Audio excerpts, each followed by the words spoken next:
What is going on, guys? Welcome back to the channel. It is Professor Anime, and welcome back to, yet again, another Boruto Naruto Next Generations episode review. So, today we are talking about episode 38 in today's episode review of Boruto. So without further ado, let us jump into it.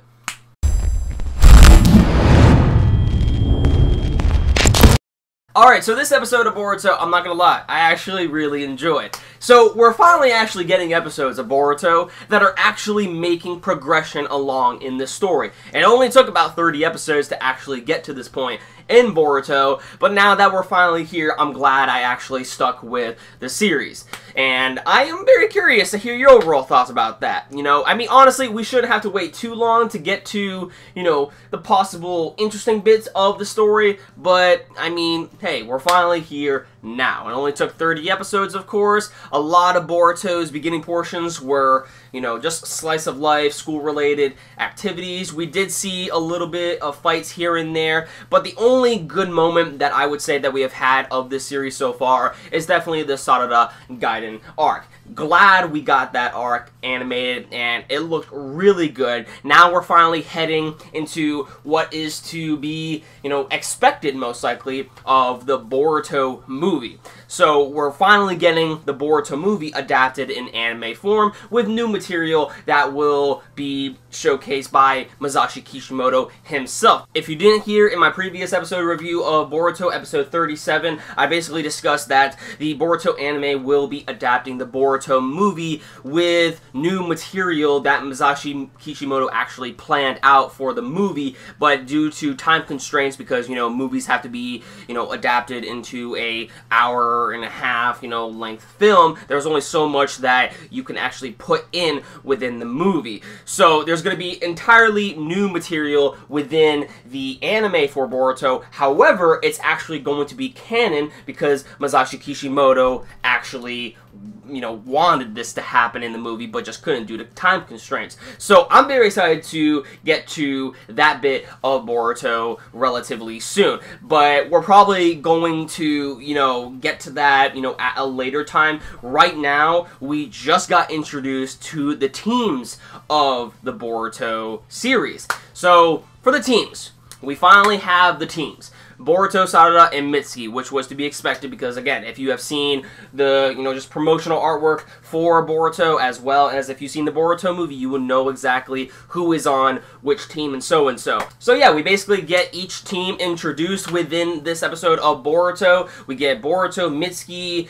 and Sarada on one team, and then we also have Iwabe, Denki, and Metal Lee on a team, and so on and so forth. And now, what I really, you know, enjoyed about this was not only just how the episode's direction went about, but I also enjoyed the factor on the slight changes in the, you know, the character designs, because now, if you have noticed, you actually see some of the, you know, individuals within this episode wearing different clothes compared to what they used to wear, you know, like a few episodes ago. Not only that, but this show was also paying homages to a certain degree to the original series of Naruto, which I also enjoyed. For example, in the original Naruto series, once eventually everyone became genin, there was actually a moment in the classroom where Naruto and Sasuke kissed. Now, it's an indirect kiss. It's not something that they both wanted to do, but it was something to add for a comedic effect. And more so, something along those lines actually happens within this episode of Boruto with Boruto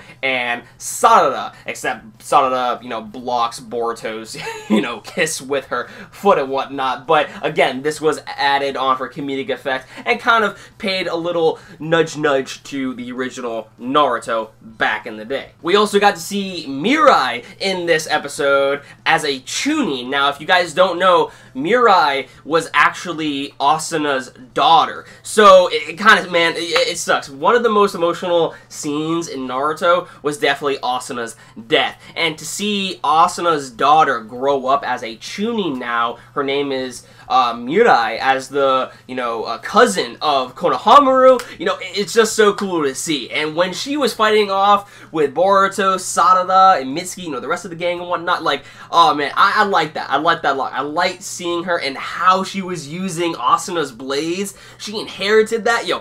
Oh man, like, just these subtle little homages is something that I really do appreciate out of the Boruto anime. It's something that I'm pretty sure we can all appreciate, for the Naruto fans out there, that who originally watched the original series. When you come down to Boruto, you don't necessarily have to watch the original series, but, just watching the original series of Naruto and then heading into Boruto is something that you're definitely going to appreciate once you start to, realize certain things that were actually in the original series that are mentioned or even paid homage to in this new series. And that's something that I do appreciate and do enjoy. Not only that, but we also had, by the end of this episode, the whole episode was basically focused on Sarada basically wanting to change, the team on how exactly she was set up with Boruto on her squad.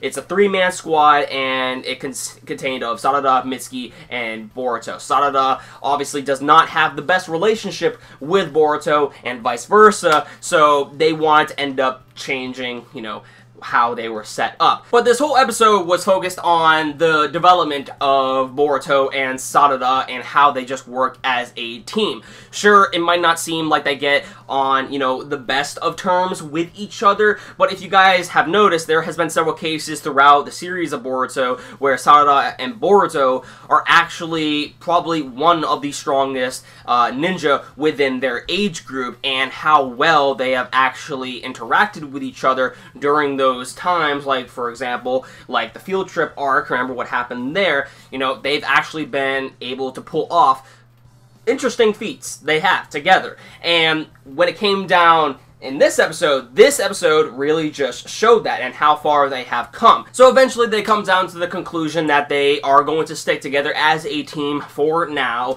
but obviously this is definitely going to be something permanent because they will get better as a team over time. There is always, a team that wants to rearrange, the team that they were set up as, every year. And in this year, it happened to be these 3 individuals, but they will soon learn the process of working together and working together as a team more and more and come to better terms with each other so that way they can actually protect each other in a life or death situation.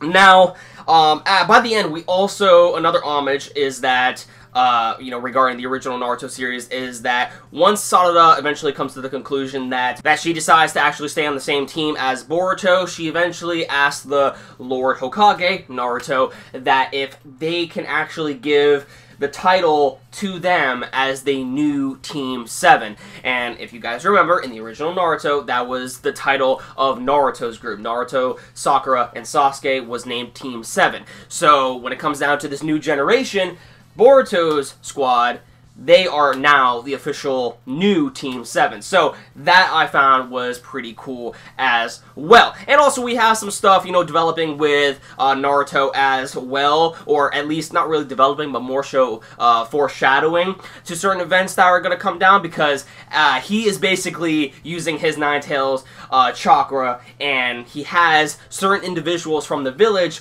using a sealing jutsu on him, and this is to protect oncoming threats that could eventually lead its way into the village. And he even states to them, as of right now, you guys will not be able to protect the village, let's try this over and over and over again. So he is essentially training ninja, in secret necessarily, so that way when those threats do happen, they can be prepared for it. But at the moment, so far, nothing is really, working as of right now, because he is more so just trying to show them that there might be larger threats, that probably are a lot stronger than me, the Lord Hokage. So we have to be prepared for these moments. So let's keep at it, and that's exactly what's going on here. So yeah, when it comes down to this episode of Boruto, this episode basically foreshadowed certain things, as well as basically, gave a little bit more progression into to the storyline of Boruto. Now that we officially have,